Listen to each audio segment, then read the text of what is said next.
What's up, YouTube? I'm back with another video. I was gonna put this video out last week, but I was still trying to get over being sick, and I smashed my toe, so I couldn't put my shoe on, so I couldn't get out to make this video. But when I was able to get out, I did a few short hunts with my new detector. That's what I do when I always get a new detector. I go to local parks and just hunt and get the feel of the detector, and get some ID on some targets before I really take it out and hunt with it, just to feel the detector out. But that's my impact, that's my racer, and I went with the Makro Kruzer. Now, I didn't get this detector to replace my impact. I got this detector because I wanted a waterproof machine, and I plan on doing some water hunts this summer, God willing. And so I picked up the Makro Kruzer. It was I was on the fence between this, the Equinox 800, or the AT Max. I went with this because it's not a big learning curve to learn this machine. I got this machine, turned it on, and it felt just like an impact. And from the way I was using it for the little short hunts that I was able to use with this machine, I felt like I was using the impact. It's pretty much, to me, a waterproof impact. Pretty good detector. I did do some depth tests with it. It did hit on a 10-inch dime. There was no ID, but you can tell it was there. And when I turned on the feature that it has, an EUD feature, when I turned that feature on, it brought that target out more, but it didn't sound like how it usually sound. It's like a higher pitch to let you know something was there. And so it's got pretty good depth. On the impact, I was getting a reading on a 10-inch dime, but on this I didn't. But I knew something was there, the tone was there. And a lot of times you can't go by the ID, you got to go by tone. And that's what I did. And so, you know, a lot of people, you know, purchased the Equinox 800. I'm not knocking nobody for what detector they use. If it works for you, great. If any detector works for you, great, because that's what all that matters, is detector that works for you, not what you see other people finding with that detector, and then you go out and buy it, and then you're not finding the same stuff that they're finding. Then you're upset that you bought that detector, and then next thing you know, you're buying something else or you're selling it. So that's why I went with the Kruzer, because it fits my hunting style. It's just like the impact, so it's not a big learning curve for me. I could turn this detector on, set it up, and go with it. But I am gonna run over some features about this detector. It's a 3 frequencies, 5, 14, and 19. I don't know why they went with the 19 instead of the 20, like the impact, but it really doesn't matter, I guess. You know, it's a good detector. I've used all frequencies, and I'm gonna tell you, this detector loves the deep mode and 5 kilohertz. It gets deep, and it bangs on targets, deep targets. I was digging some deep wheat pennies with this detector here, 9, 10-inch wheat pennies with this detector, and I wasn't expecting to dig or film any of the digs, because when I get new detectors, I just go out and just play around with them, mess with the features, mess with the settings, instead of just getting the detector and going out and then messing with the settings in the field. To me, that takes up too much time. I'd rather use the detector at some local parks learn the ID on targets, and then take it out. Also, a good thing about this detector, the number separation on targets. On this detector, a nickel will bring up about a 2930. Zinc pennies, 66 if they're close to the surface, 67 if they're a little deeper. Copper pennies ring up about a 78, 77, 78. But I did dig some copper Lincoln cents that rang up 80, right along with the clad dime 80s. When I did an air test on this detector, silver dimes ring up 81, 82. Clad quarters, if this thing says 88, 87, I'm about 95% sure it's a quarter. Every pop top that I dug rung up a 75. So that was pretty good, because a lot of pop tops, even on the impact, was reading up like quarters. So that was pretty good right there. Awesome separation on this detector, just like the impact. Unmasking ability is just like the impact.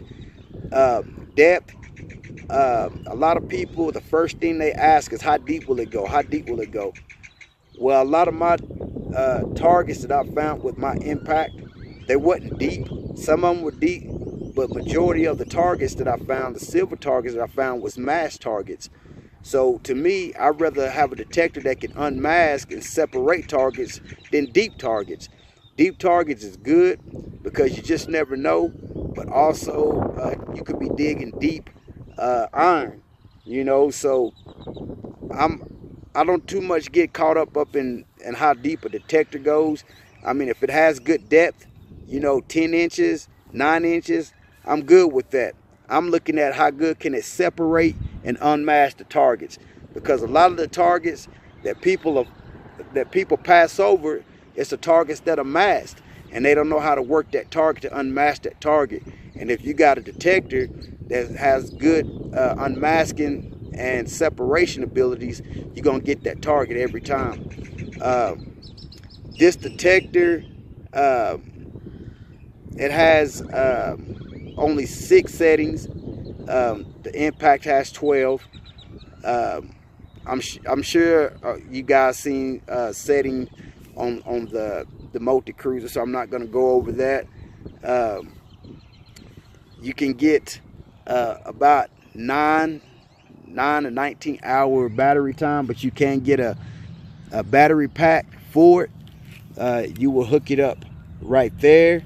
Run that cord to right here, and if you choose to use different headphones besides the wireless that it comes with, you won't be able to use, if you got a battery pack hooked up to this detector to give it extra battery life, you won't be able to use the headphones other than the wireless. And it's waterproof up to 16 feet. If you don't have the waterproof headphones that you can also purchase, the headphones won't work if you submerge this unit right here. If you submerge this unit, you have to have the waterproof headphones. Another thing that I like about this detector, I'm gonna show you something.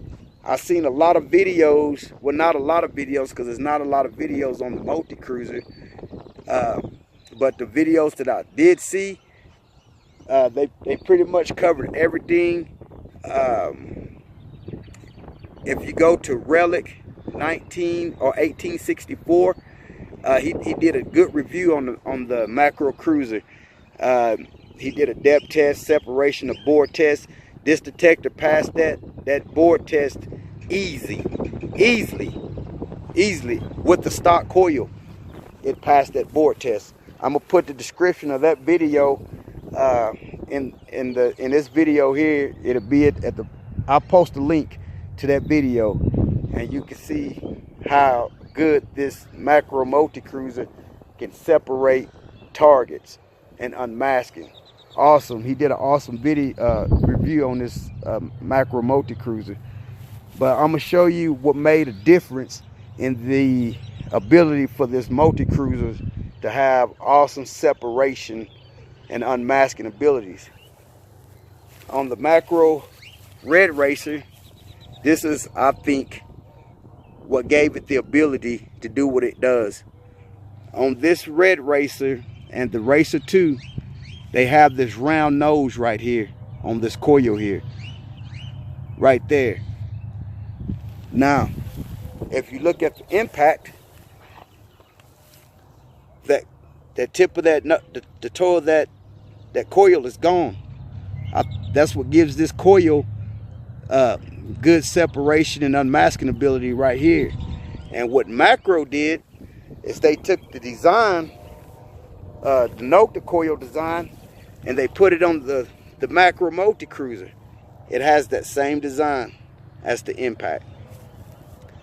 That's why this detector can unmask and separate targets the way it do. I think it can separate better than the Red Racer and the Racer 2. Also, you can tell the difference. Oops. You can tell the difference in sizes of both coils. It's a lot sleek, not as bulky, and the tip right here made a big difference on this detector right here. Now, I could be wrong, but I don't think so. I don't think I'm wrong, because when I was doing the unmasking test with the Racer, a friend of mine has the Racer 2, the impact smoked it, and this Makro multi cruiser smoked it. So I'm looking forward to taking this detector out, seeing what it can really do. It was picking targets pretty good. Pinpoint ability is good. One thing that you kind of got to get used to is the pinpoint button. It's right here, in the ground grab or ground balance is right here. It don't have the trigger like the impact right there, but it's built good. It's a light detector. You can swing this thing all day long. I like the lower shaft rod that they put on here. Makes it super light. It's got the cam locks. It's really simple to put together. When they come out with that 15-inch coil for this detector, it's gonna be a beast out there in the field. I can almost guarantee it. I can't wait to see what it does. Now, this won't replace my impact, because I really don't know how this detector is gonna sniff out the silver. But from what I've used it for a couple of hunts, to me it's just like a waterproof impact. So I'm anxious to see if it can perform and get the silver for me just like the impact does. Now, you will be seeing future videos of me just using the multi cruiser, but the impact will be right there with me. It'll be in the car, but pretty much it's the same, just the IDs it's a little different on different targets. Like say for the nickel, on the impact it's a 55, 56, 54, 55, and on the multi cruiser it's like a 29-30. It has the ID separation in numbers is a lot farther out than the impact. I think you're gonna pick up less trash with the multi cruiser, less bottle caps, even pull tabs wasn't ringing even close to the nickel range, you know, so that's pretty good. But as far as this Makro Racer, I mean the multi cruiser, awesome detector so far, awesome detector. I can't wait to get out and see what it does.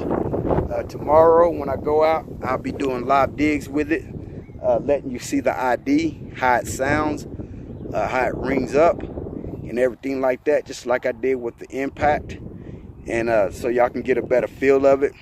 But I went out for a little hunt today. As you can see right off over there, they tore out a playground right there, and I was digging it over there because I knew it would be super trashy over there. I'm at an old school here, just right down the street from my house, and they dug that playground area out right there. So I was swinging it, the multi-cruise over there, bunch of trash, and I ended up with a couple of wheat pennies, and I think I got a silver quarter. I'm not sure, because when I got deeper into that ground, it's like a clay and asphalt. Let me go up here, and I'm gonna place everything that I found today over there in that little play area here. Get on the sidewalk here, and I can see if I can find that silver quarter. I think it's a silver quarter, I'm not sure. I got a couple of tokens. That pop top right there rung up a 75. I got a little sketcher pin here that rung up a 82. When I got deep, they was looking, let me see if you guys can see, they was looking like this. See all that crud on there? That's a wheat penny, and it's caked with crud that I got over there. Yeah, here it is here. See that right there? See that crud on there? I'm not sure if that's silver or not. I couldn't get the edges. I'm not sure. I don't think it is. But when I started picking away at that green crud on there, I saw that, and I thought maybe it might be silver. But I'm going to have to wait till I get home to clean it up and see what that is. But I got, a lot of change just out of that play area right there. A few tokens. There's some wheat pennies in here, and this is what I do when I first get new detectors. I just go out and swing them and see what I can find before I just take it out and trying to learn it in the field. I'd rather learn what the ID is, in local parks or whatever. I go and see. There's the trash that I found there. I did find another golf ball out there. Let's see what else I got in here. I didn't dig a lot of trash, but I was digging. I found that. That's a surface find there.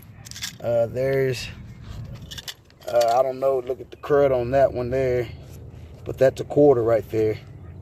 And look at all the crud on it. That's a quarter. And